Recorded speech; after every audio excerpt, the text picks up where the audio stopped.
Friends have a nice day. Saturday evening veg noodles வந்து நான் 1 or 2 times தான் try பண்ணியிருக்கிறேன். ஆனால் அதோட டேஸ்ட் வந்து எனக்கு ரொம்ப பிடிக்கும். அதில் உள்ள டேஸ்ட் மேக்கரும் கூடயுமே நல்லாயிருக்கும். இப்பி நூடுல்ஸு மேகியெல்லாம் அடிக்கடி செஞ்சுட்டே தான் இருப்பேன். ஆனால் அதை விடவே எனக்கு இந்த நூடுல்ஸ் ரொம்ப பிடிக்கும்.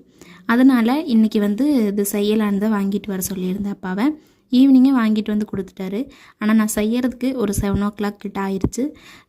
ஃபஸ்ட்டு தண்ணி ஊற்றி நல்லா தண்ணி கொதிக்கிற டைமில் கொஞ்சமாக உப்பு, எண்ணெய் சேர்த்திக்கலாம். எண்ணெய் சேர்த்துறது வந்து நல்லா உதிரியாக வர்றதுக்கு தான். அதுக்கப்புறம் அதை அப்படியே வடிகட்டிட்டு சில்லுன்னு இருக்கிற தண்ணியும் சேர்த்தி இதில் நமக்கு தேவையான அளவு டேஸ்ட் மேக்கரை சேர்த்திட்டு அப்படியே கிளறி விட்டுற வேண்டியதான். அப்பாவும் அம்மாவும் இப்படியே கிளறி கொடுத்தா போதும் சாப்பிட்டுக்கிறேன்னு சொல்லிட்டாங்க. எனக்கு இதில் கொஞ்சமாக முட்டை சேர்த்து சாப்பிட்டா ரொம்ப பிடிக்கும். அதனால் முட்டையும் நல்லா ஃப்ரை பண்ணிவிட்டு அப்படியே நூடுல்ஸ் இது கூட சேர்த்து மிக்ஸ் பண்ணிவிட்டு நைட் டின்னர் வந்து முடிச்சாச்சு. அம்மாவும் அப்பாவும் இது கொஞ்சம் கொஞ்சம் சாப்பிட்டு சாதம் இருந்தது அதை எடுத்துக்கிட்டாங்க. வீடியோ பிடிச்சிருந்தனா லைக் பண்ணி சப்ஸ்கிரைப் பண்ணிக்கோங்க.